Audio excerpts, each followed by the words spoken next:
دین اسلام نے نکاح کو عبادت قرار دیا۔ حدیث مبارکہ میں ہے ان نکاح نصف الایمان، نکاح آدھا ایمان ہے۔ اور بعض احادیث میں ہے کہ ایک کنوارا آدمی نماز پڑھتا ہے تو اس کو ایک نماز پڑھنے پر ایک نماز کا ثواب ملتا ہے، لیکن جب شادی شدہ ہو جاتا ہے پھر ایک نماز پڑھتا ہے تو اللہ تعالیٰ اس کو 21 نمازوں کا ثواب عطا فرماتے ہیں۔ اس کی کیا وجہ کہ اب اس کے اوپر حقوق العباد آ گئے۔ حقوق العباد پورے کرتے ہوئے جب یہ حقوق اللہ کو پورا کرتا ہے اللہ اس کا اجر بڑھا دیتے ہیں۔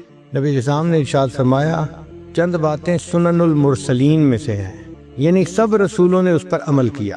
ان میں سے ایک السواک، کہ مسواک کرنا سب رسولوں کی سنت ہے۔ دوسری بات النکاح، نکاح کرنا یہ سب رسولوں کی سنت ہے۔ التعطر، تیسرا خوشبو کا استعمال کرنا یہ بھی سب رسولوں کی سنت ہے۔ کوئی رسول ایسے نہیں گزرے کہ جو صفائی اور پاکیزگی کا خیال نہ رکھتے ہوں، سب عطر استعمال کرتے تھے اور صفائی پاکیزگی کی زندگی گزارتے تھے۔ تو یہ باتیں سنن المرسلین میں سے ہیں۔ حضرت علی رضی اللہ عنہ فرماتے ہیں کہ نبی علیہ السلام نے مجھے نصیحت فرمائی کہ علی چند باتوں میں بہت جلدی کرنا۔ کون سی باتیں؟ فرمایا جب نماز ہو جائے تو ادا کرنے میں جلدی کرنا، اور دوسرا جب بیٹی جوان ہو جائے اور اس کا جوڑ کا رشتہ مل جائے تو اس کا نکاح کرنے میں جلدی کرنا، اس میں دیر نہ کرنا، اور تیسری بات کہ اگر تمہارے اوپر کوئی قرض ہو جائے تو قرض کو ادا کرنے میں جلدی کرنا، اور چوتھی بات کہ جب کوئی بندہ فوت ہو جائے تو اس کے کفن دفن کے اندر جلدی کرنا۔ 4 چیزوں میں جلدی کرنے کا حکم مجھے نبی علیہ السلام نے عطا فرمایا۔ چنانچہ ماں باپ کی ذمہ داری بنتی ہے کہ بیٹا یا بیٹی جب جوان ہو جائیں تو جتنا جلدی پاسبل ہو اچھا رشتہ مل جائے، مناسب رشتہ، ان کا نکاح کر دینا چاہیے، کیونکہ ہم نے یہ دیکھا ہے جہاں نکاح سستا ہوتا ہے وہاں زنا مہنگا ہوتا ہے، اور جہاں نکاح مہنگا ہوتا ہے وہاں زنا سستا ہوتا ہے۔ بہت ساری جگہوں پہ بدکاری اس لیے زیادہ ہوتی ہے کہ ماں باپ شادیاں جلدی نہیں کرتے، جس کی وجہ سے نوجوان بچے گمراہی کا شکار ہو جاتے ہیں۔ اب اس کی سزا صرف ان نوجوان بچوں ہی کو نہیں ملتی، بلکہ علماء نے لکھا ہے ان کے ماں باپ کو بھی اس کی سزا ملتی ہے۔ یعنی بدکاری تو کی بچے نے، مگر وہ بدکاری بچے کے نام اعمال میں بھی لکھی گئی، ماں باپ کے بھی نام اعمال میں، چونکہ وہ شادی کر نہیں رہے اس کی۔ تو دیکھیں کہ ماں باپ کو خواہ مخواہ جو ہے وہ عذاب میں گرفتار ہونا پڑے گا، اس لیے کہ وہ وقت پہ اپنے بچوں کا فرض ادا نہیں کریں گے۔ جب شادی ہو جائے تو میاں بیوی کو چاہیے کہ آپس میں بہت الفت محبت کی زندگی گزارے۔ جتنا محبت پیار کی زندگی گزاریں گے اتنا اللہ تعالیٰ کے ہاں سے ان کو اجر اور ثواب ملے گا۔ انسان ہے جب مل جل کر رہتے ہیں تو آپس میں ایک دوسرے کے ساتھ کھٹ پٹ ضرور ہو جاتی ہے۔ کسی کا موڈ کیا ہے، کسی کا موڈ کچھ اور ہے، اور کئی مرتبہ دوسرے کے انڈرسٹینڈ کرنے میں بھی مشکل ہوتی ہے، غلط فہمی ہو جاتی ہے، تو اس وجہ سے آپس میں رنجشیں بھی ہو جاتی ہیں۔ مگر گھر کے ماحول کو اچھا رکھنا، محبت پیار والا رکھنا، یہ مرد کی ذمہ داری ہوتی ہے۔ مرد کے اندر 4 خوبیاں ہونی چاہیے۔ سب سے پہلی خوبی کہ وہ ریسپانسبل ہو۔ بعض نوجوان بہت irresponsible ہوتے ہیں، وہ بیوی کی ذمہ داری نہیں لیتے اپنے اوپر۔ مثلا گھر کے معاملے میں بیوی کو اپنی ماں کے حوالے کر دیں گے اور بیوی کو کہیں گے بس میری امی کو تم نے خوش رکھنا ہے، خود ایک طرف ہو جائیں گے۔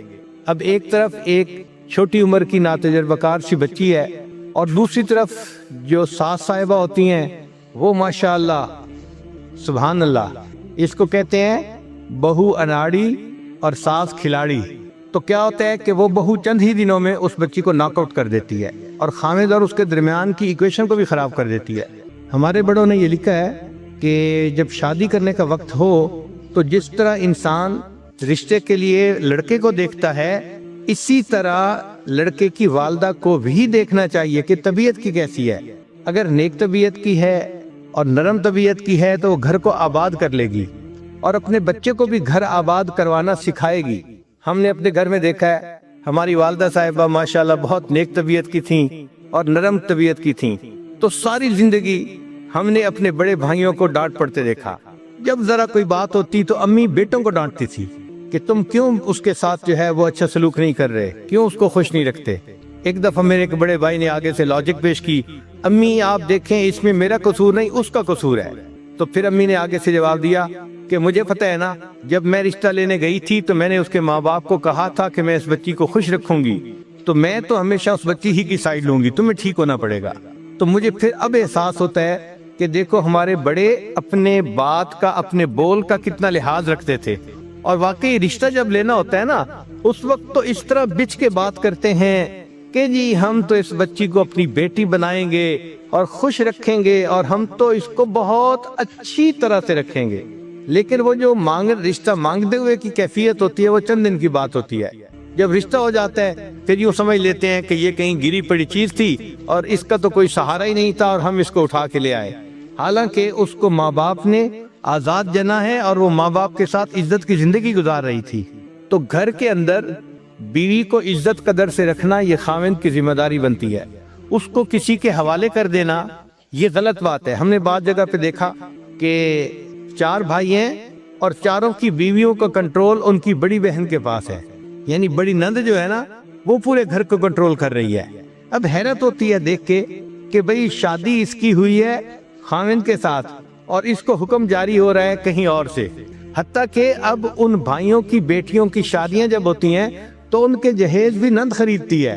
نند نے کہہ دیا یہ لینا ہے تو لینا ہے، نہیں کہہ دیا تو نہیں، جیسے اس کی تو اپنی کوئی مرضی ہے ہی نہیں، حالانکہ اس کی اپنی بیٹی کی شادی ہے، مگر نند کے حوالے کر دیا۔ اب نند راج کر رہی ہے، نہ اس کے سامنے بھائی بول سکتے ہیں، نہ اس کے سامنے بھابیاں بول سکتی ہیں۔ تو اس طرح اپنی بیوی کو ساس کے حوالے کر دینا، نند کے حوالے کر دینا یہ غلط بات ہے۔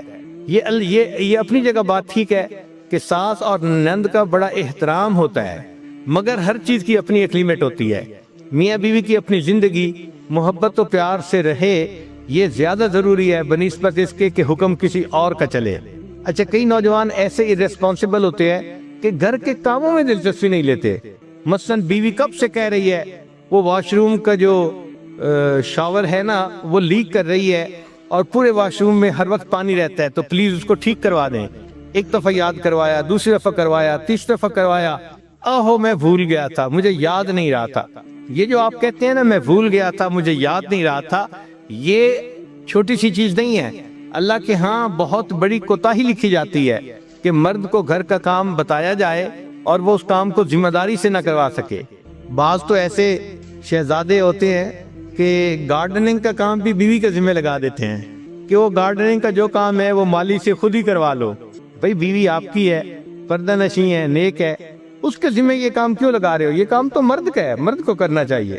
ہاں تم پلمبر کو بلوا کے یہ کام کروا لو نا، یہیں سے پھر آگے شیطان کو راستہ مل جاتا ہے۔ تو یہ انتہائی بری بات ہے کہ گھر کے کام ہو اور خاوند اپنی بیوی کے ذمہ لگائے، حالانکہ وہ کام باہر کے ہیں، یعنی باہر کے مردوں نے کرنے ہیں۔ اور کئی تو ایسے ہیں، ہمیں سننے میں آیا کہ گاڑی خراب ہو جائے تو بیوی کو کہتے ہیں تم ٹھیک کروا کے لے آؤ۔ سبحان اللہ، اس خاوند کے منہ پہ ذرا 2 تھپڑ تو آرام سے لگانے چاہیے نا، پھر سوچنا چاہیے کہ اب تیسرا کیا کریں۔ تو irresponsible ہونا یہ بہت بری عادت ہے۔ اچھے خاوند کی پہلی صفت کہ وہ ایک responsible انسان ہو، وہ اپنے گھر کے کام کاج میں بھی دلچسپی لے، اور جہاں بیوی کو ہیلپ کی ضرورت ہے خاوند اس کی ہیلپ کرے۔ بس بیوی کو ایک ہی دفعہ بتانے کی ضرورت پڑے، بار بار یاد دلانے کی نہ پڑے، اور ایک دفعہ کہنے پہ وہ کام کر دیا جائے، اس سے اللہ تعالیٰ راضی ہو جاتے ہیں۔ آپ دیکھیں ان کاموں کی اتنی اہمیت ہے کہ حضرت موسیٰ علیہ السلام اپنی اہلیہ کے ساتھ سفر کر رہے ہیں، اور اہلیہ جو تھی وہ ولادت کا وقت ان کا قریب تھا، تو ان کو درد شروع ہو گئی۔ اب جب دردیں ہوتی ہیں تو سردی اور زیادہ بندے کو تکلیف دیتی ہے، تو حضرت موسیٰ علیہ السلام چاہتے تھے کہ کہیں سے آگ ملے تاکہ ان کو ذرا آگ کی گرمی کی وجہ سے ٹھنڈک کم ہو جائے۔ تو انہوں نے دیکھا کہ ایک درخت میں سے آگ نکل رہی تھی، تو حضرت موسیٰ علیہ السلام درخت سے آگ لینے کے لیے گئے تھے اور اللہ نے وہاں ان کو پیغمبری عطا فرما دی تھی۔ تو بیوی کا کام تھا نا آگ لینے کے لیے جانا، آگ لینے کو جائیں پیغمبری مل جائے۔ اسی طرح نبی علیہ السلام اپنے گھر کے کاموں میں بہت دلچسپی لیتے تھے، بکری کا دودھ خود دو لیتے تھے، اپنے کپڑوں کو پیوند لگا دیتے تھے، اپنے جوتے کو سی لیتے تھے۔ گھر کے کاموں میں کئی مرتبہ نبی علیہ السلام نے روٹی پکانے میں مدد فرمائی۔ ایک مرتبہ فاطمہ الزہرا اللہ روٹی بنا رہی تھیں، نبی علیہ السلام تشریف لے گئے اور نبی علیہ السلام نے کہا کہ فاطمہ کچھ روٹیاں میں لگاتا ہوں، تو نبی علیہ السلام نے کچھ روٹیاں تنور کے اندر لگائیں۔ تو گھر کے کاموں میں دلچسپی لینا یہ مرد کی ذمہ داری بنتی ہے۔ تو سب سے پہلے خاوند کے اندر سینس آف ریسپانسبلٹی ہونی چاہیے۔ ریسپانسبلٹی سے کیا مراد کہ گھر کے کام کاج کو بھی وہ اپنی ذمہ داری سمجھے، پھر گھر کے بچوں کی تربیت کو بھی اپنی ذمہ داری سمجھے۔ بعض جگہوں پہ ہم نے دیکھا کہ اولاد کو بالکل پوچھتا ہی نہیں باپ، بس ماں کے ذمہ لگا دیا، تم ہی ان کو جو ہے نا تربیت دو اور ان کو سکھاؤ، نہیں، مرد کی ذمہ داری ہے۔ تو سینس آف ریسپانسبلٹی کا ہونا انتہائی ضروری ہے، خاوند کو irresponsible نہیں ہونا چاہیے۔ اور دوسری بات کہ خاوند کی طبیعت کے اندر فوربیئرنس ہونی چاہیے۔ فوربیئرنس کہتے ہیں تحمل مزاجی کو، جلد بازی نہیں ہو۔ کئی خاوند ایسے ہوتے ہیں ذرا سی چھوٹی چھوٹی باتوں پہ، نکمی باتوں پہ فوراً غصے میں آ جاتے ہیں، اور پھر خود کہتے بھی ہیں حضرت میں باہر دفتر میں ہوتا ہوں بڑا ٹھیک ہوتا ہوں، دوستوں میں ہوتا ہوں بڑا ٹھیک ہوتا ہوں، پتہ نہیں گھر جاتا ہوں میرے دماغ گرم ہو جاتا ہے، پتہ نہیں دماغ کو گرمی چڑھ جاتی ہے۔ تو میں نے پوچھا کہ گرمی کس سے چڑھتی ہے؟ آگ سے۔ کہنے لگا ہاں۔ میں نے کہا آپ کو پتہ ہے آگ سے کون بنا ہے؟ شیطان بنا ہے۔ تو اصل میں یہ شیطانیت ہے جو تمہارے دماغ میں چڑھ جاتی ہے، شیطان قابو کر لیتا ہے تمہیں اور پھر تمہیں غصے میں رکھتا ہے۔ تو ہر وقت چھوٹی چھوٹی بات پہ غصے میں آنا یہ بری بات ہے، ایسا نہیں کرنا چاہیے۔ انسانوں کے ساتھ ہم نے زندگی گزارنی ہے تو ہمیں تحمل مزاجی اختیار کرنی پڑے گی۔ جو ہمارے مزاج ہے، تو میرا تجربہ تو یہ ہے کہ ہمیں فرشتوں کے ساتھ رہنے کا موقع ملے تو ہمیں تو ان سے بھی گلے شکوے ہونے شروع ہو جائے کہ یہ بھی اچھے نہیں ہیں، ہم اتنے جو ہیں وہ نازک مزاج لوگ ہیں۔ چھوٹی چھوٹی نکمی باتوں پہ شکوہ کرنا یہ بری بات ہوتی ہے۔ نبی علیہ السلام کی مبارک زندگی کو دیکھیں، آپ اپنے گھر کے اندر عورتوں کے ساتھ اتنا محبت پیار سے رہتے تھے کہ اپنی بیویوں کو خوش رکھتے تھے۔ نبی علیہ السلام نے فرمایا خیرکم خیرکم لأہلہ، تم میں سے سب سے بہتر وہ ہے جو اپنے اہل خانہ کے لیے بہتر ہو، وانا خیرکم لأہلی، اور میں تم سب میں سے اپنے اہل خانہ کے لیے سب سے بہتر ہوں۔ یعنی اپنی مثال بتائی کہ میں سب سے بہتر ہوں اپنے اہل خانہ کے لیے۔ ایک مرتبہ نبی علیہ السلام اپنی ایک زوجہ کے ہاں تھے، اب دوسری زوجہ نے کوئی کھانا بنایا تو کھانا اچھا لذیذ تھا، ان کا جی چاہا کہ نبی علیہ السلام بھی یہ کھانا کھائیں۔ انہوں نے ایک مٹی کے پیالے میں وہ کھانا ڈال کے تو غلام کے ہاتھ بھیج دیا نبی علیہ السلام کی خدمت میں۔ تو نبی علیہ السلام تو دوسرے گھر تھے، جب وہاں کھانا لے کے وہ بندہ آیا تو اس نے کھانا پیش کیا، تو نبی علیہ السلام نے عائشہ صدیق عنہا کو فرمایا کہ اچھا آپ یہ کھانا لے لو۔ اب ان کو طبیعت کے اندر ناگواری محسوس ہوئی کہ میری باری کا دن ہے تو کھانا بھی مجھے سرو کرنے کی اجازت ہونی چاہیے، یہ کیا ہوا کہ میرے گھر میرا دن ہے اور کھانا کسی اور کی طرف سے آ رہا ہے۔ چنانچہ انہوں نے کھانا جو پکڑا تو اتنا بے دلی کے ساتھ کہ جیسے انسان ادھورے من سے کوئی کام کرتا ہے، اور وہ پیالہ زمین پہ گرا اور ٹوٹ گیا۔ اب ذرا سوچیں کیا سین ہوا ہوگا کہ کھانا جو لے کے آیا تو وہ پیالہ ہی ٹوٹ گیا، کھانا بھی نیچے گر گیا۔ ہم جیسا کوئی ہوتا ایک طوفان کھڑا کر دیتا، تم بدتمیز ہو، تمہیں سمجھ نہیں، تم یہ ہو، تم فلاں، پتہ نہیں کیا کیا القاب ہم ایک منٹ میں اس کو دے دیتے۔ مگر نبی علیہ السلام تحمل مزاجی سے اٹھے اور آپ نے دو کام کیے۔ پہلا کام یہ کیا کہ وہ جو پیالہ ٹوٹ گیا تھا اس کے بدلے میں حضرت عائشہ صدیق عنہا کے گھر کے اندر سے ایک پیالہ لے کے وہ اس کو واپس دے دیا، بھئی وہ پیالہ ٹوٹ گیا، اس کے بدلے تم یہ پیالہ لے جاؤ۔ اور پھر اسے فرمایا غارت امو کی، اصل میں تمہاری والدہ کو غیرت آ گئی تھی اس لیے ایسا ہو گیا، یعنی اس کو سمجھا بھی دیا۔ تو یہ عورت کی فطرت ہوتی ہے، اس کو کچھ چیزیں فیل ہوتی ہیں، شریعت نے بھی اس کا پھر لحاظ رکھا ہے۔ تو دیکھیں نبی علیہ السلام نے کتنے اچھے طریقے سے اس معاملے کو سلجھا دیا۔ تو اگر گھر میں کوئی معاملہ ہو جائے تو یہ مرد کی ذمہ داری بنتی ہے کہ وہ ان معاملات کو پیار محبت سے سمجھداری سے سلجھا دے۔ ایک مرتبہ سیدہ صدیقہ رضی اللہ تعالیٰ عنہ اور نبی علیہ السلام کے درمیان کسی معاملے میں بات ہو رہی تھی۔ اچھا ابھی بات ہو رہی تھی اور اتنے میں سیدنا صدیق اکبر رضی اللہ تعالیٰ عنہ ملنے کے لیے تشریف لے آئے۔ تو نبی علیہ السلام نے فرمایا کہ بہت اچھا، ابو بکر آگے تمہارے والد ہیں، ہم ان کو ثالث بنا لیتے ہیں کہ یہ ہمارے معاملے کا فیصلہ کر لے۔ چنانچہ ابو بکر صدیق عنہ کو اندر بلا لیا، وہ اندر تشریف لائے تو دیکھا کہ عائشہ صدیقہ رضی اللہ تعالیٰ عنہ کسی بات پہ نبی علیہ السلام سے ذرا خفا محسوس ہو رہی تھی۔ چنانچہ نبی علیہ السلام نے فرمایا عائشہ بات پہلے تم کرو گی یا میں کروں، یعنی کون پہلے بات کرے گا؟ تو عائشہ رضی اللہ عنہ نے آگے سے جواب دیا آپ پہلے بات کریں، مگر جو کہیں سچ سچ کہیں، اب ایک فطرت ہوتی ہے نا، بات ہوتی ہے، تو انہوں نے یہ لفظ کہہ دیے کہ جو کہیں سچ سچ کہیں۔ اچھا ابو بکر صدیق لانو تو عاشق صادق تھے، ان کو بڑا غصہ آیا، اچھا نبی علیہ السلام کے سامنے یہ بات کہہ رہی ہے۔ انہوں نے تو بیٹی تھی نا، تو انہوں نے ایک تھپڑ لگایا عائشہ صدیق لانہ کو اور فرمایا کہ تمہارا کیا خیال ہے نبی علیہ السلام سچ نہیں بولیں گے؟ اب جب تھپڑ پڑا تو خیال تھا کہ دوسرا بھی پڑ جائے گا، تو عائشہ صدیق لانہ نبی علیہ السلام کے پیچھے آ کے چھپ گئیں۔ اچھا جب نبی علیہ السلام کے پیچھے آ کے چھپ گئیں تو نبی علیہ السلام نے بھی محسوس کیا کہ اس کے والد کو غصہ آ گیا ہے، تو ہو سکتا ہے کہ ایک دو اور بھی وہ لگا دے۔ تو نبی علیہ السلام نے فرمایا ابو بکر ہم نے تو آپ کو ثالث کے طور پہ متعین کیا تھا، یہ تو نہیں کہا تھا کہ آپ مارنا ہی شروع کر دیں۔ اچھا ایسا ہے کہ آپ تشریف لے جائیں، ہم میاں بیوی آپس کا جھگڑا خود سمیٹ لیں گے۔ جب یہ فرمایا تو ابو بکر صدیق لانو تشریف لے آئے۔ جیسے ہی ابو بکر صدیق لانو باہر نکلے تو نبی علیہ السلام نے مسکرا کے عائشہ صدیق لانو کو دیکھا اور فرمایا دیکھا کہ بوڑھے کے دوسرے تھپڑ سے میں نے تجھے بچایا، اگر میں نے بچاتا تو بوڑھے کا دوسرا تھپڑ بھی تمہیں لگ جاتا۔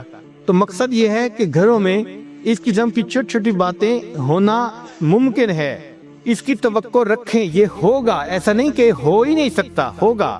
نیک سے نیک گھروں میں بھی مس انڈرسٹینڈنگ ہو جاتی ہیں، الجھنیں ہو جاتی ہیں، مگر ان کو سلجھا لینا یہ عقل مندی ہوتی ہے، ان کو اچھے طریقے سے جو ہے وہ ڈیل کر لینا یہ عقل مندی ہوتی ہے۔ اس کو کہتے ہیں کرائسس مینجمنٹ، اور ہر اچھے خاوند کو کرائسس مینجمنٹ آنی چاہیے، اس کے اندر اتنی سمجھداری ہونی چاہیے کہ اس کرائسس کنڈیشن سے مجھے کیسے نکلنا ہے۔ نبی علیہ السلام کی اہلیہ صاحبہ تھی سیدہ صفیہ رضی اللہ تعالیٰ عنہ، تو خیبر کے جو بادشاہ تھا اس کی یہ بیوی تھیں، شہزادے کی بیوی تھیں۔ صاف ظاہر ہے کہ جو شہزادے کی بیوی ہو وہ عورتوں میں بہت خوبصورت اور ہنرمند ہوتی ہے، شہزادہ ایسے تو کسی کو بیوی نہیں چنتا۔ تو بہرحال نبی علیہ السلام سے جب نکاح ہوا تو نبی علیہ السلام کے پاس آئیں۔ اللہ نے ان کو حسن و جمال بھی بہت دیا تھا اور یہ اچھا کھانا بھی بہت بنایا کرتی تھی، بہت اعلیٰ کھانا بنایا کرتی تھی، جس کی وجہ سے ان کے ساتھ دوسری امہات المومنین کی کئی مرتبہ ذرا انبن ہو جاتی تھی۔ اچھا ایک مرتبہ ایک ام المومنین نے ان کو کہہ دیا اے یہودیہ کی بیٹی، یہودیہ کی بیٹی، یعنی ان کے چونکہ اوپر کے سب لوگ یہودی تھے اور یہ مسلمان ہوئی تھیں تو ان کو یہودیہ کی بیٹی کہہ دیا، جس پہ وہ بہت دکھی ہوئی اور انہوں نے رونا شروع کر دیا۔ نبی علیہ السلام کو پتہ چلا تو آپ صلی اللہ علیہ وسلم نے پوچھا صفیہ آپ کیوں رو رہی ہیں؟ اللہ کے حبیب صلی اللہ علیہ وسلم مجھے انہوں نے کہا ہے کہ تم تو یہودی کی بیٹی ہو۔ تو نبی علیہ السلام نے فرمایا تم رو کیوں رہی ہو؟ تم اسے کہتی کہ نہیں میں ہارون علیہ السلام نبی کی بیٹی ہوں، ان کے خاندان سے تھیں، اور میرے چچا موسیٰ علیہ السلام تھے اور میرے خاوند بھی اللہ کے نبی ہیں، تم ان کو یہ جواب کیوں نہیں دیا؟ تو دیکھیں کتنی سمجھداری کی بات کی، ان کا دل خوش ہو گیا یہ سن کے کہ واقعی میں کوئی گری پڑی چیز نہیں ہوں، میرے اوپر کے اجداد میں حضرت ہارون علیہ السلام بھی نبی تھے اور میرے چچا حضرت موسیٰ علیہ السلام بھی نبی تھے، اور اس وقت میں نبی علیہ السلام کی بیوی بھی ہوں، میرے خاوند بھی نبی ہیں۔ تو نبی علیہ السلام نے فرمایا تم ان کو یہ جواب دے دیتی۔ تو اس طرح جب بھی کوئی گھر کے معاملہ ہو تو اس کو اچھے طریقے سے سلجھا دینا یہ خاوند کی ذمہ داری ہوتی ہے۔ تو خاوند کے اندر فوربیرنس ہونی چاہیے، چھوٹی چھوٹی باتوں پہ جلد بازی کر لینا یا جلدی سے کوئی ناپسندیدہ لفظ بول دینا یہ بہت بری بات ہوتی ہے۔ ہمارا یہ تجربہ ہے، آج کل کے نوجوان چھوٹی چھوٹی باتوں پہ بیوی کو دھمکی دیتے ہیں، میں تمہیں گھر بھیج دوں گا، میں تمہیں گھر بھیج دوں گا، میں تمہیں طلاق دے دوں گا۔ یہ بہت ہی بری بات ہے، اس سے بری بات اور کوئی خاوند نہیں کر سکتا۔ اس کی وجہ کیا ہے کہ جب خاوند نے بیوی کو کہہ دیا کہ میں تمہیں طلاق دے دوں گا، میں تمہیں گھر بھیج دوں گا، تو بیوی کے دماغ میں ایک بات آ گئی کہ اس کے ساتھ میری پوری زندگی گزرنا مشکل ہے، پتہ نہیں یہ مجھے کس وقت طلاق دے دے۔ تو بیوی سپلٹ پرسنالٹی بن جاتی ہے، پھر شیطان اس کے پاس آ کے اس کو مشورہ دیتا ہے تم کہیں اپنے لیے اور بھی کوئی پرپوزل دیکھ لو یا کوئی تعلق ایسا دیکھ لو کہ اگر یہ تمہیں چھوڑے تو تم کیا کرو گی۔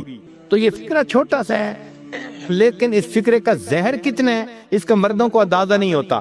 ایک فکرہ بول کے ہمیشہ کے لیے بیوی کو جو ہے وہ یعنی سپلٹ پرسنالٹی بنا دیتے ہیں۔ کبھی بھی یہ فکرہ نہیں بولنا چاہیے، بلکہ بیوی کو تو ایسا یقین ہونا چاہیے کہ مجھے تو خاوند نے اس طرح پیار سے رکھا ہے کہ میری اچھائی کو بھی اس نے قبول کیا ہے اور میری کوتاہی کو بھی اس نے قبول کیا ہے۔ اگر بحیثیت انسان کوئی چھوٹی موٹی کوتاہی ہو جائے تو اس کو قبول کرنا چاہیے۔ ہم انسان ہیں، فرشتے نہیں ہیں، اگر بیوی سے کوتاہیاں ہوتی ہیں تو خاوند سے بھی تو ہوتی ہیں.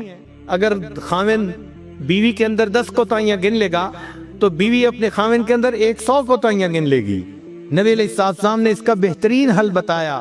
ارشاد فرمایا اگر تمہیں اپنی بیوی کی کوئی بات ناپسندیدہ نظر آئے، اگر تمہیں اپنی بیوی کی کوئی بات ناپسندیدہ نظر آئے تو نبی علیہ السلام نے فرمایا پھر اس کی طرف دیکھو، تمہیں اس میں بہت ساری باتیں پسندیدہ بھی نظر آ جائیں گی. تو پسندیدہ چیزیں بھی تو ہوتی ہیں، آخر وہ بچوں کی ماں ہوتی ہے، آخر وہ گھر کے اندر کھانے بناتی ہے، خاوند کے لیے، بچوں کے لیے، سب کے لیے. گھر کو اس نے اتنا صاف ستھرا رکھا ہوتا ہے، اس پر اس کو جان مارنی پڑتی ہے، محنت کرنی پڑتی ہے، خود بخود یہ کام نہیں ہو جاتے. اگر وہ اتنا سب کچھ کر رہی ہے تو اس کو کریڈٹ بھی ملنا چاہیے. باقی رہ گئی بات کہ بھائی چونکہ اس کی جذباتی سوچ ہوتی ہے تو کئی مرتبہ وہ الٹی سیدھی بات بھی سوچ لیتی ہے، کر جاتی ہے، تو تحمل مزاجی سے کام کرنا چاہیے. چنانچہ ایک صاحب تھے، وہ اپنی بیوی کی زبان سے ذرا تنگ تھے. مرد کا ہاتھ قابو میں نہیں ہوتا، عورت کی زبان قابو میں نہیں ہوتی. تو اس نے سوچا کہ میں امیر المومنین حضرت عمر لانو کے پاس جاتا ہوں اور ان سے جا کے پوچھتا ہوں کہ میں اس بیوی کا کیا کروں. تو عمر لانو تو بڑے جو ہے وہ دبدبے والے اور ہمت والے ہیں، تو صاف ظاہر ہے وہ مجھے کہیں گے کہ ذرا اس کو سیدھا کر دو تو میں پھر خوب کٹائی کروں گا اس کی. چنانچہ یہ نیت لے کے کہ مجھے پٹائی کا NOC مل جائے گا اور پھر مسئلہ حل ہو جائے گا، وہ حضرت عمر لانو کے پاس آئے. ابھی دروازے کے باہر کھڑے تھے کہ وہ سنا کہ حضرت عمر لانو سے ان کی بیوی اونچی اونچی زبان میں بات کر رہی تھی، اونچی آواز میں بات کر رہی تھی. اب وہ صحابی تھوڑی دیر تو سنتے رہے اور تھوڑی دیر کے بعد پھر وہ کہنے لگے کہ چلتے ہیں، جب یہی اپنی بیوی سے سن رہے ہیں تو میں ان سے کیا پوچھوں گا. اچھا جب وہ جانے لگے تو عمر لانو باہر تشریف لائے. تو عمر لانو نے اس سے پوچھا کہ بھائی آپ کیوں جا رہے ہیں؟ اس نے کہا جی میں ایک بات پوچھنے آیا تھا، لیکن آپ ہی کے ساتھ وہی کچھ بیت رہا ہے جو میرے ساتھ بیتتا ہے، تو میں آپ سے کیا پوچھتا. تو حضرت عمر لانو نے اس کو سمجھایا کہ دیکھو یہ میری بیوی ہے، یہ میرے لیے باورچن بھی ہے، میرے لیے درزن بھی ہے، میرے لیے گھر کی بنگن بھی ہے، میرے بچوں کی ماں بھی ہے. اگر میری خاطر یہ گھر کے اتنے کچھ کر سکتی ہے تو کیا میں اس کی صرف بات کو برداشت نہیں کر سکتا. یہ عمر لانو نے اس کو سمجھایا. اس بندے کو بات سمجھ میں آ گئی کہ واقعی ہمیں ان سے تحمل مزاجی کے ساتھ گفتگو کرنی چاہیے. اور ایک کتاب میں لکھا ہے کہ آپ لوگوں کو پتہ ہے کہ بیوی حضرت عمر لانو سے کیا بات کر رہی تھی؟ عجیب سی بات تھی، سن کے حیران ہو جائیں گے. وہ کہہ رہی تھی آپ جو رات کو مدینے میں گشت کرنے کے لیے جاتے ہیں نا، آپ اصل میں مدینے کی عورتوں کو دیکھنے کے لیے جاتے ہیں. اللہ اکبر کبیرہ، اللہ اکبر کبیرہ. یعنی حضرت عمر لانو کا مقام دیکھیں کہ جن کو نبی علیہ السلام فرماتے ہیں کہ جس راستے پہ عمر جاتا ہے شیطان اس راستے کو چھوڑ دیتا ہے. جن کی دعائیں نبی علیہ السلام نے مانگی، جو اسلام کے لیے مؤید اور مددگار بن کے آئے، اور جو خلیفہ راشد تھے، ان کے بارے میں بیوی کی سوچ دیکھو، الگ سوچ ہے نا ذرا. تو وہ کہنے لگی کہ آپ تو رات کو پہرا جو دیتے ہیں نا مدینے میں جا کے، تو اس لیے دینے جاتے ہیں کہ آپ چاہتے ہیں کہ میں مدینے کی عورتوں کو جا کے دیکھوں. تو عورتیں ہیں بیچاری ناقصات العقل، اس لیے ان کو کہا گیا. تو وہ اس قسم کی باتیں سوچ لیتی ہیں، ذہن میں رکھ لیتی ہیں اور کئی مرتبہ الٹی سیدھی بات کر مارتی ہیں. تو ان سے تحمل مزاجی ہی سے پیش آنا چاہیے. نبی علیہ السلام نے یہی بات سکھائی. تو پہلی بات کہ خاوند کے اندر سینس آف ریسپانسبلٹی ہونی چاہیے، اور دوسری بات کہ خاوند کے اندر فوربیئرنس ہونی چاہیے، اور تیسری بات کہ خاوند کو چاہیے کہ اپنی بیوی کی بات کو سنے. یہ ایک ایسی غلطی ہے جو آج کے زمانے میں بہت سارے لوگ کرتے ہیں. فرصت ہی نہیں ہوتی بیوی سے بات سننے کی. حالانکہ اللہ تعالیٰ نے بیوی کی وائرنگ ہی ایسی کی ہے کہ جب خاوند شام کو گھر آتا ہے تو وہ اپنے گھر کی ساری کارگزاری سنائے بغیر نہیں رہ سکتی. وہ بات اس کے منہ سے نکلنی ہی ہوتی ہے. لیکن خاوند اگر اس کی بات نہیں سنتا تو پھر اس کا نقصان ہوتا ہے. اس نے بات تو کرنی ہے، وہ پھر یا اپنی کسی کلاس فیلو سے کرے گی، یا بہن سے کرے گی، یا اپنی والدہ سے کرے گی. اور جب وہ کسی تیسرے سے بات کرے گی تو ان کے مشورے ضروری نہیں کہ کوئی بہت مناسب ہوں اور جچے تلے ہوں، وہ الٹے سیدھے مشورے بھی ہو سکتے ہیں. ہمارے حضرت رحمۃ اللہ فرمایا کرتے تھے کہ میاں بیوی آپس میں ایک دوسرے کی وجہ سے کبھی نہیں جھگڑتے، ہمیشہ تیسرے کی وجہ سے جھگڑے ہوتے ہیں.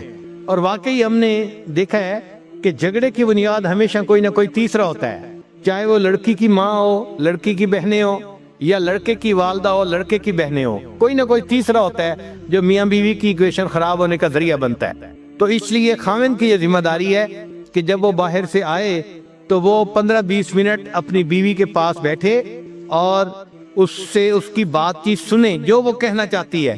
اچھا یہ ضروری نہیں کہ اس بات چیت کا جواب بھی فوراً دیں، بیوی کو جواب نہیں فوراً چاہیے ہوتا، صرف بیوی نے کارگزاری سنانی ہوتی ہے۔ بس آپ توجہ کے ساتھ اس کی بات کو سنیں، اس کے ساتھ آئی کنٹیکٹ رکھیں تاکہ وہ فیل کریں کہ بڑی توجہ سے میری بات سنی جا رہی ہے۔ جب وہ بات کر لے گی نا تو وہ بڑی مطمئن ہو جائے گی۔ تو لسن ٹو یور وائف، یہ خاوند کی ذمہ داری بنتی ہے۔ پھر ایک صفت اور کہ گھر کے ماحول کو نیکی پر رکھنا یہ خاوند کی ذمہ داری ہوتی ہے۔ وہ اپنی بیوی کو بھی نیکی کی تلقین کرے، اپنے بچوں کو بھی نیکی کی تلقین کرے، اور بیوی کے ساتھ بیٹھ کے مشورہ کرے کہ ہم اپنے بچوں کو نیکی کی تربیت کیسے دے سکتے ہیں۔ یہ ذمہ داری خاوند کی ہے۔ کلکم رائن وکلکم مسئول عن رعیتہ، تم میں سے ہر آدمی چرواہے کی مانند ہے اور اس سے اس کے عیال کے بارے میں پوچھا جائے گا۔ تو خاوند سے بیوی اور بچوں کی دینداری کے بارے میں پوچھا جائے گا، اور عورت سے اس کے بچوں کی دینداری کے بارے میں پوچھا جائے گا۔ تو یہ بھی ذمہ داری مرد کی ہوتی ہے کہ گھر کا ماحول نیک رہے۔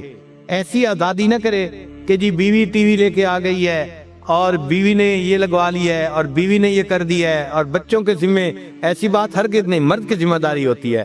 نیکی کے اوپر کمپرومائز نہیں ہے، لیکن اس کو امپلیمنٹ محبت پیار سے کرے، اکھڑ مزاجی سے نہ کرے۔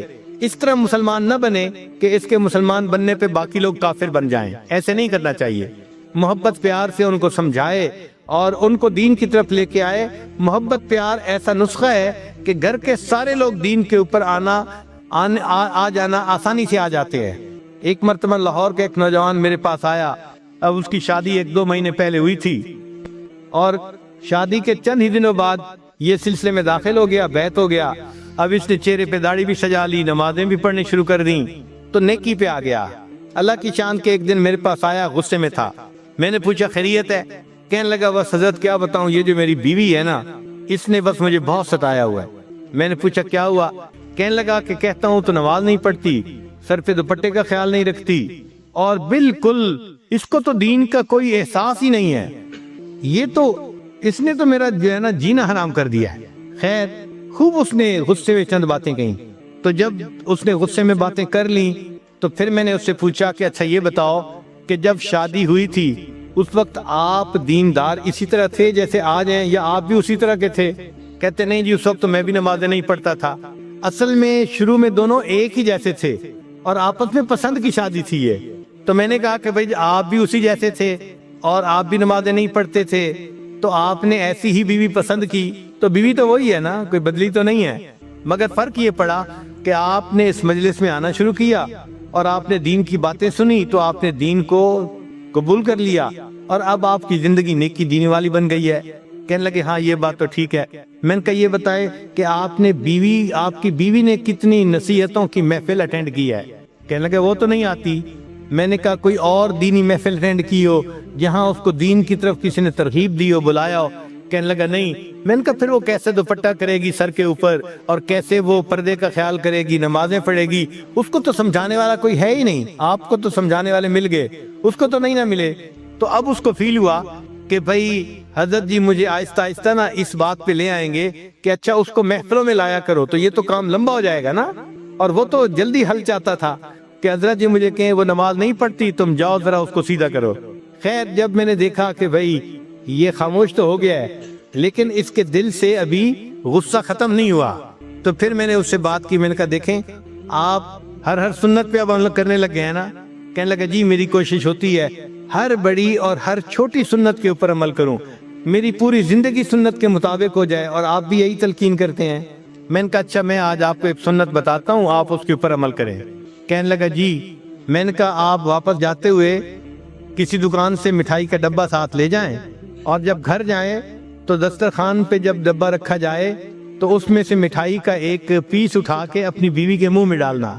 جب میں نے کہا تو مجھ سے پوچھتا جی، میں نے کہا بھائی میں فارسی نہیں بول رہا، میں آپ کی زبان میں ہی آپ سے گفتگو کر رہا ہوں کہ آپ ایک مٹھائی کا ڈبہ لے کے جائیں اور بیوی کو ہدیہ دیں، اور جب دسترخوان پہ وہ ڈبہ رکھا جائے تو اس میں سے ایک پیس اٹھا کے تو اپنی بیوی کو مٹھائی کھلائیں۔ جب میں نے کلیئر لفظوں میں پھر کہا، پھر اس کو بات سمجھ میں آئی، کہنے لگا جی بہت اچھا۔ خیر وہ بندہ چلا گیا۔ اللہ کی شان کے چند دنوں کے بعد وہ آیا اور اس کی آنکھوں سے آنسو تھمتے نہیں تھے۔ میں نے پوچھا کیا ہوا؟ کہنے لگا حضرت خوشی کے آنسو ہیں۔ میں نے پوچھا کس خوشی کے؟ کہنے لگا کہ میں جاتے ہوئے مٹھائی کا ڈبہ لے کے گیا اور گھر والوں نے پوچھا بیوی نے کہ یہ کیا لائے، تو میں نے کہا میں آپ کے لیے گفٹ لے کے آیا ہوں۔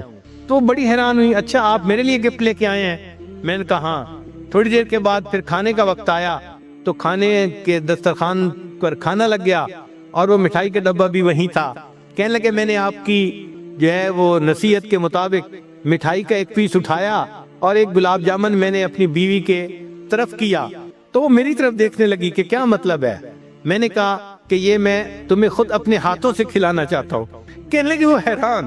خیر اس نے وہ گلاب جامن تو کھا لیا، پھر اس کے بعد تھوڑی دیر وہ سر جھکا کے بیٹھی رہی، کچھ سوچتی رہی۔ پھر مجھے کہنے لگی آپ نے آج ایسا کیوں کیا ہے، پہلے تو کبھی نہیں کیا۔ تو کہنے لگا کہ میں نے اسے کہا کہ نبی حضرت نے مجھے بتایا ہے کہ یہ نبی علیہ الصلوۃ والسلام کی سنت ہے، میں نے اس سنت کے اوپر عمل کیا ہے۔ کہنے لگا جب میں نے یہ بات بتائی اس میری بیوی کی آنکھوں میں سے آنسو ٹپک پڑے اور وہ کہنے لگی اچھا یہ نبی علیہ السلام کی سنت تھی؟ میں نے کہا ہاں۔ تو کہنے لگی اچھا کیا میں بھی اور سنتوں پہ عمل کر سکتی ہوں؟ تو میں نے کہا ہاں کر سکتی ہو۔ تو کہنے لگے وہیں بیٹھے ہوئے میری بیوی نے وعدہ کیا کہ میں آج کے بعد نمازیں بھی پڑھوں گی اور پردہ بھی کروں گی اور شریعت کے اوپر مکمل پابندی کر کے سنتوں والی زندگی میں بھی اختیار کروں گی۔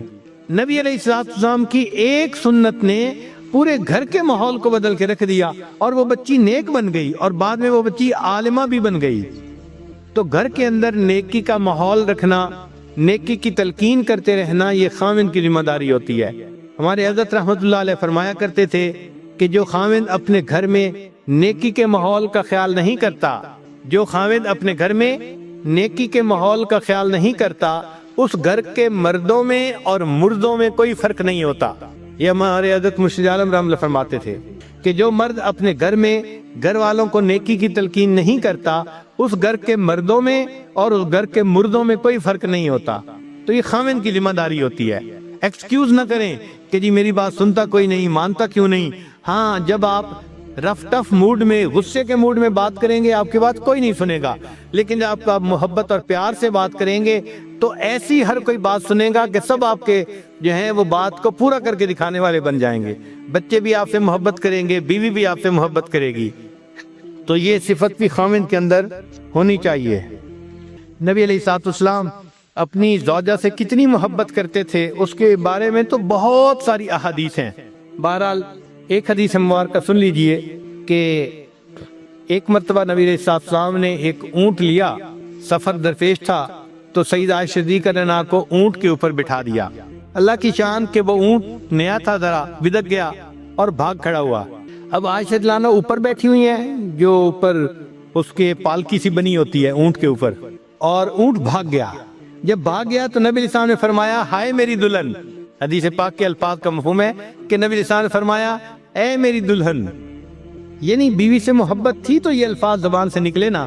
تو نبی علیہ السلام نے امت کو تعلیم دی کہ تم اپنی بیوی کو اس طرح محبت پیار سے رکھو گے تو وہ تمہاری فرما برداری کرے گی۔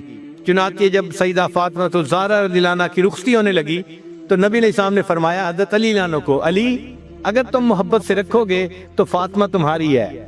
اور اس چھوٹے سے فکرے میں ازدواجی زندگی کا خلاصہ موجود ہے کہ اگر خاوند بیوی کو محبت سے رکھے گا تو بیوی خاوند کی ہوتی ہے، وہ اسی کی خاطر زندگی گزارتی ہے اور اسی کے گھر کے ماحول کو نیکی اور دینداری کے مطابق بناتی ہے۔ تو محبت پیار سے گھر والوں کو رکھنا تاکہ گھر کا ماحول نیک رہے، یہ ضروری ہے۔ ایک مرتبہ نبی علیہ السلام نے یہ قسم اٹھا لی کہ میں 1 مہینے تک اپنی بیویوں سے نہیں ملوں گا۔ یہ واقعہ ایلا کہلاتا ہے۔ اب نبی علیہ السلام مسجد میں تھے، بیویاں گھروں میں تھیں اور 1 مہینے کی قسم کھائی ہوئی تھی۔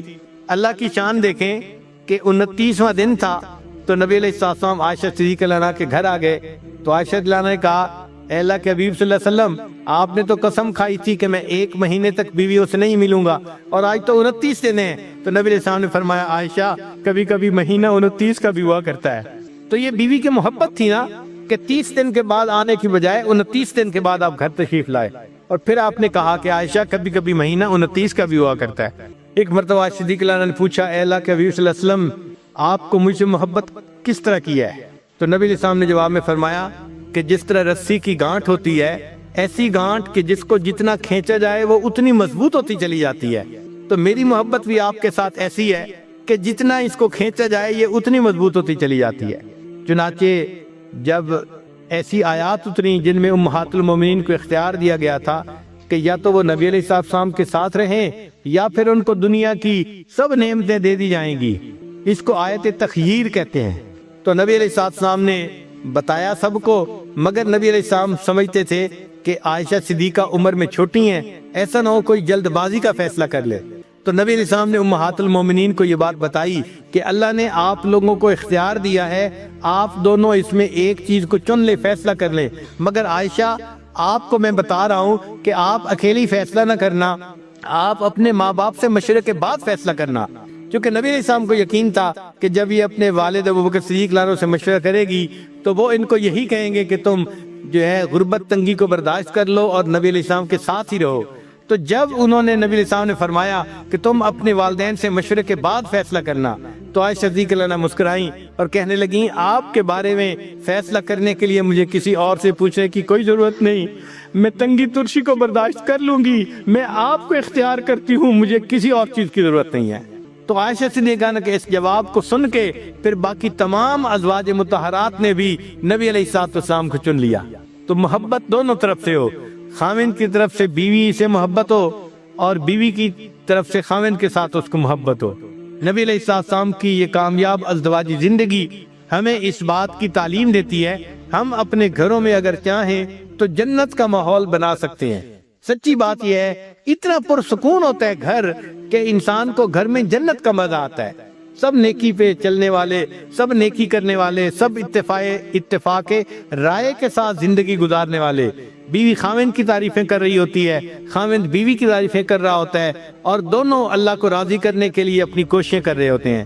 یہ ہے اصل کامیاب زندگی کہ ہمارے گھر جنت کی تیاری کے جو ہے وہ مراکز بن جائیں، ہمارے گھر کا ہر فرد جنت کی تیاری میں لگا ہوا ہو، نیک اعمال میں لگا ہوا ہو، اور یہ چیز تب ممکن ہے جب خاوند اپنی بیوی کو محبت پیار سے رکھے گا۔ اگر خاوند یہ سمجھتا ہے کہ میں ڈانٹ ڈپٹ کے ذریعے سے بیوی سے بات منوا لوں گا تو یہ بات جو ہے خیال است و محال است و جنو، یہ بات ایسی نہیں ہوتی۔ ہمارے حضرت مرشد عالم رحمۃ اللہ فرمایا کرتے تھے کہ جو شخص پیار کے ذریعے اپنی بیوی کا دل نہ جیت سکا، جو شخص پیار کے ذریعے اپنی بیوی کا دل نہ جیت سکا، یہ شخص تلوار کے ذریعے بھی بیوی کا دل نہیں جیت سکتا۔ جو شخص پیار کے ذریعے اپنے بیوی کا دل نہ جیت سکا، یہ شخص تلوار کے ذریعے بھی بیوی کا دل نہیں جیت سکتا۔ تو پیار و محبت ہی ہے جس کی وجہ سے آپس میں الفتیں بڑھتی ہیں اور ایک دوسرے کی قدر دل میں آتی ہے اور انسان اچھی زندگی گزارتا ہے۔ چنانچہ ہم ازدواجی زندگی کے بارے میں ریسرچ ڈھونڈ رہے تھے تو ہم نے سینکڑوں کتابیں دیکھی اور سینکڑوں ریسرچ پیپر دیکھے، اور ایک ریسرچ پیپر کے اندر عجیب ریسرچ دیکھی، لکھا ہوا تھا کہ جو خاوند دن میں 5 مرتبہ اپنی بیوی کو محبت کا میسج دے، محبت کے میسج سے آگے مراد اس کو بوسہ لے، اس کے ہاتھ کو پکڑے، اس کے سر پہ ہاتھ رکھے، یا اس کو کوئی ہنسی مذاق کی بات سنائے، یا اس کو اس کے ایسے نام سے پکارے جس نام کو وہ پسند کرتی ہو، دن میں 5 مرتبہ جو خاوند اپنی بیوی کے ساتھ محبت کا اظہار کرتا ہے، یہ بیوی کبھی ڈپریشن کا شکار نہیں ہو سکتی۔ ان کا کہ ہم نے ہزاروں عورتوں پہ یہ ریسرچ کی ہے کہ جو خاوند دن میں 5 مرتبہ کبھی بیوی کا ہاتھ پکڑا، کبھی اس کے کندھے پہ ہاتھ رکھا، کبھی اس سے کوئی ہنسی مذاق کی بات کر دی، کبھی اس کو مسکرا کے دیکھ لیا، اور دفتر میں ہے تو کبھی اس کو کوئی پیار کا میسج کر دیا، یعنی دن میں 5 ایسے مواقع ہوں کہ بیوی کو خاوند کی طرف سے محبت کا میسج ملے، تو لکھا ہوتا کہ وہ عورت کبھی ڈپریشن کا شکار ہو ہی نہیں سکتی۔ اب جو لوگ اپنے گھروں میں پریشان ہیں وہ ذرا ازدواجی زندگی کے بارے میں سوچیں کہ کیا انہوں نے بیوی کو کبھی مسکرا کے دیکھا یا بیوی کا ہاتھ پکڑا؟ اگر ایسا نہیں کیا تو بیوی پہ کیا گلہ کرتے ہیں؟ وہ تو ڈپریشن کی مریضہ بنے گی نا۔ تو بیویوں کو ڈپریشن سے نکالنا خاوند کے لیے کوئی مشکل نہیں ہوتا۔ اللہ تعالیٰ نے خاوند کے ہاتھ میں جادو دیا ہوا ہے، ایسا جادو ہے کہ بس وہ بیوی کا ہاتھ پکڑ لے، بیوی سب کچھ بھول جاتی ہے، سب پاسٹ کو بھول جاتی ہے اور نئے سرے سے اچھی زندگی گزارنے کے لیے پھر تیار ہو جاتی ہے۔ بیوی کو منانے کے لیے نہ تعویذوں کی ضرورت ہے نہ کچھ عملیات کی ضرورت ہے. بیوی کو خوش رکھنے کے لیے صرف پیار کی ضرورت ہے، محبت کی ضرورت ہے. محبت سے بات کریں، نرمی سے بات کریں اور بیوی کو رسپیکٹ دیں. جس عورت کو محبت بھی ملتی ہے، رسپیکٹ بھی ملتی ہے، وہ اپنے خاوند کی خاطر قربان ہونے کے لیے تیار. وہ تنگی ترشی بھی برداشت کر لیتی ہے اور فاقہ بھی برداشت کر لیتی ہے اور اسی خاوند کے ساتھ رہتی ہے. اس کو معمولی کپڑے پہننے کو ملتے ہیں، نئے نئے کپڑے نہیں ملتے تو اس کو اس کی کوئی پرواہ نہیں ہوتی. وہ غربت میں زندگی گزار لیتی ہے لیکن اس کو محبت پیار چاہیے ہوتا ہے. تو کامیاب ازدواجی زندگی گزارنے کا جو بہترین اصول ہے وہ ہے کہ بیوی کے ساتھ محبت پیار کا تعلق رکھا جائے، بیوی کو رسپیکٹ دی جائے، عزت دی جائے. بچوں کی نظر میں بیوی کی عزت بنائی جائے چونکہ اس نے ان کی تربیت کرنی ہے، ان کی ماں ہے وہ. جس عورت کو عزت ملے گی اور محبت ملے گی، اب یہ عورت اپنے خاوند سے کبھی دور ہونا پسند نہیں کرے گی. چنانچہ بعض لوگ بڑے غریب ہوتے ہیں، دیہاتوں میں ان کے گھروں کے اندر کھانے کو نہیں ہوتا، پینے کو نہیں ہوتا. ایک سوٹ میں عورت پورا سال گزارتی ہے، یعنی ایک جوڑا بنایا اور اسی ایک جوڑے میں وہ بیچاری پورا سال گزارتی ہے. سردیوں کا سوٹ گرمیوں میں بھی پہنتی ہے اور گرمیوں کے کپڑوں میں سردیوں میں گزارا کرتی ہے، مگر اپنے خاوند کے ساتھ وہ خوش ہوتی ہے اس لیے کہ اس کو عزت ملتی ہے اور اس کو خاوند کی طرف سے محبت ملتی ہے. چنانچہ ایک میاں بیوی بہت غریب تھے، خاوند بیچارہ مزدوری کرتا تھا اور گھر کا خرچہ چلاتا تھا، مگر میاں بیوی آپس میں محبت بہت تھی. چنانچہ جب شادی کا دن آتا، جس کو اینیورسری کہتے ہیں شادی کی، تو شادی کے دن دونوں ایک دوسرے کو کوئی نہ کوئی چھوٹا موٹا گفٹ پیش کیا کرتے تھے. بیوی خاوند کو دیتی تھی اور خاوند بیوی کو دیتا تھا. اب ایک ایسا وقت آیا کہ خاوند کے پاس خرچ کرنے کو کچھ نہیں تھا اور بیوی کے پاس بھی کچھ بچت نہیں تھی، مگر شادی کی اینیورسری کا دن قریب تھا تو میاں بیوی دونوں کے دل میں چاہت تھی کہ ہم ایک دوسرے کو گفٹ پیش کریں. اللہ کی شان کہ بیوی کہیں جا رہی تھی تو اس نے ایک دکان دیکھی کہ جس دکان پر یہ وگز نہیں بنتی، مسلمانوں کے معاشرے میں تو اتنی نہیں ہوتی لیکن باہر کافروں کے ماحول میں بہت ہوتی ہیں، کہ ٹوپیاں ہوتی ہیں جن کے بال بڑے خوبصورت ہوتے ہیں اور لمبے بال ہوتے ہیں، مرد بھی پہنتے ہیں عورتیں بھی پہنتی ہیں. تو وہ وگ کی دکان تھی تو وہ کھڑی ہو کے دیکھنے لگ گئی. تو دکاندار نے اس سے پوچھا کہ آپ کیا دیکھ رہی ہیں؟ اس نے کہا میں دیکھ رہی ہوں کہ آپ یہ جو وگز بناتے ہیں تو ان کے اوپر آرٹیفیشل بال ہیں یا اوریجنل؟ اس نے کہا نہیں، اوریجنل ہیں، ہم خرید لیتے ہیں جس کے لمبے بال ہوں. تو عورت کے دل میں کیا خیال آیا؟ اس نے کہا کہ اچھا میرے بال تو بہت لمبے ہیں، اگر میں جو ہے کٹوا دوں تو کیا تمہیں بہت اچھے جو ہے اس کے بدلے پیسے دے دو گے؟ اچھا، عورت کے دل میں چاہت تھی کہ مجھے پیسے ملیں گے تو میں اپنے ہسبینڈ کے لیے شادی کے اینیورسری کے دن کے لیے تحفہ لے لوں گی. خیر، اس دکاندار نے اسے کہا کہ اگر تم بال اپنے کٹوا دو تو ہم اس کے بدلے تمہیں اتنے پیسے دے دیں گے. اچھا، اس نے اپنے بال کٹوا دیے اور چھوٹے چھوٹے بال رہ گئے، لمبے بال ختم ہو گئے اور اس نے اب اس کے بدلے کچھ پیسے اس سے لے لی. اب وہ سوچنے لگی کہ میں خاوند کے لیے کیا تحفہ لے کے جاؤں. اس کے خاوند کے پاس ایک گھڑی تھی، جیسے گول گھڑی پہلے بوڑھوں کے پاس ہوتی تھی نا، ایک تو ہوتی ہے نا ہاتھ پہ باندھنے والی پٹے کے ساتھ، ایک ہوتی ہے جیب والی گھڑی. تو اس کے خاوند کے پاس وہ جیب والی گھڑی تھی مگر اس کی چین نہیں تھی، تو وہ اس گھڑی کو جیب میں ڈالتا تھا اور پھر کبھی کبھی نکالتا تھا. تو بیوی نے سوچا کہ میں اپنے ہسبینڈ کے لیے وہ چین لے کے جاتی ہوں تاکہ میرا ہسبینڈ گھڑی کو چین کے ساتھ باندھ دے گا اور اس کو گھڑی نکالنی آسان ہو جائے گی. چنانچہ اس نے گھڑی کی چین خرید لی. اب جب وہ گھر پہنچی تو میاں بیوی دونوں ایک دوسرے کے پاس بیٹھے، انہوں نے کھانا کھایا. اب یہ اینیورسری کا دن تھا تو ایک دوسرے کو انہوں نے گفٹ دینا تھا. چنانچہ اب گفٹ دینے کے لیے بیوی نے پہلے بات بتائی کہ بھئی میں نے ایسے کیا ہے کہ وہ جو آپ کی گھڑی تھی نا، وہ آپ اس کو جیب میں ڈالتے تھے، اس کی چین نہیں تھی، تو میں نے کہا میں اس کے لیے خوبصورت سی چین لے آؤں، تو میں نے جو ہے وہ ایک چین خریدی ہے اور میں آج کے دن آپ کو وہ گفٹ کر رہی ہوں. تو بیوی نے گھڑی کی وہ چین دی تو خاوند کی آنکھوں سے آنسو آ گئے. تو بیوی نے پوچھا کہ آپ رو کیوں رہے ہیں؟ کہنے لگا کہ میں بھی سوچ رہا تھا کہ میں آج تمہیں ضرور گفٹ دوں گا، میں نے اسی گھڑی کو بیچ دیا اور اس کے بدلے میں تمہارے لیے ہیئر کلپس لے کے آیا ہوں. تو خاوند بیوی کے لیے ہیئر کلپ لے کے آیا جبکہ بیوی اپنے بال کٹوا چکی تھی، اور بیوی اپنے خاوند کے لیے گھڑی کی چین لے کے آئی جبکہ وہ اس گھڑی کو بیچ کے اس کے بدلے بیوی کا کلپ لے چکا تھا. تو غربت اپنی جگہ، محبت و پیار ایک ایسی چیز ہے کہ جو ان سب سے بلند و بالا ہے اور شریعت یہ چاہتی ہے کہ میاں بیوی جتنا محبت پیار کی زندگی گزاریں گے اتنا انہیں اللہ کی طرف سے اجر ملے گا۔ حدیث مبارکہ کا مفہوم ہے خاوند جب بیوی کو دیکھ کے مسکراتا ہے اور بیوی خاوند کو دیکھ کے مسکراتی ہے، اللہ تعالیٰ ان دونوں کو دیکھ کے مسکراتا ہے۔ تو ذرا غور کیجئے نا کہ اللہ تعالیٰ کو خوش کرنا کتنا آسان ہے۔ خاوند جب بیوی کو دیکھ کے مسکراتا ہے اور بیوی خاوند کو دیکھ کے مسکراتی ہے، اللہ تعالیٰ ان دونوں کو دیکھ کے مسکراتا ہے۔ اور جنت میں جانا بھی بہت آسان ہے، ذرا سمجھنے کی بات ہے۔ غور کیجئے، حدیث مبارکہ میں ہے کہ جو عورت پاک دامنی کی زندگی گزارنے والی ہو اور فرائض پورے کرنے والی ہو اور اس حال میں مرے کہ اس کا خاوند اس سے خوش ہو، اللہ تعالیٰ اس کے لیے جنت کے دروازے کھول دیں گے، وہ بلا حساب سیدھی جنت میں جائے گی۔ اب اس حدیث پاک کو پڑھ کے مرد یہ سمجھتے ہیں کہ بھئی عورت کے لیے جنت میں جانا تو بہت آسان ہے۔ بھئی عورت کے لیے جنت میں جانا یقیناً آسان ہے، اگر وہ اپنے خاوند کی خدمت کرے گی، اس کو خوش رکھے گی اور فرائض پورا کرے گی تو حدیث پاک سے ثابت ہے کہ اللہ تعالیٰ اس کو جلدی جنت عطا فرما دیں گے، وہ سیدھی جنت میں جائے گی۔ مگر اگر خاوند نے اس کو زندگی میں خوش رکھا ہے تو سوال یہ ہے کہ کیا وہ خاوند کے بغیر جنت چلی جائے گی؟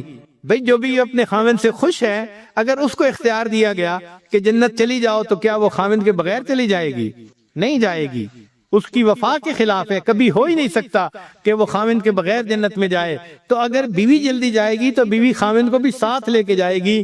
یہ جنت میں جانے کا سب سے آسان طریقہ ہے، خاوند بیوی کو خوش رکھے، بیوی خاوند کو خوش رکھے، اللہ تعالیٰ بیوی کو جلدی جنت عطا فرمائیں گے اور بیوی خاوند کے بغیر جنت میں نہیں جانا پسند کرے گی۔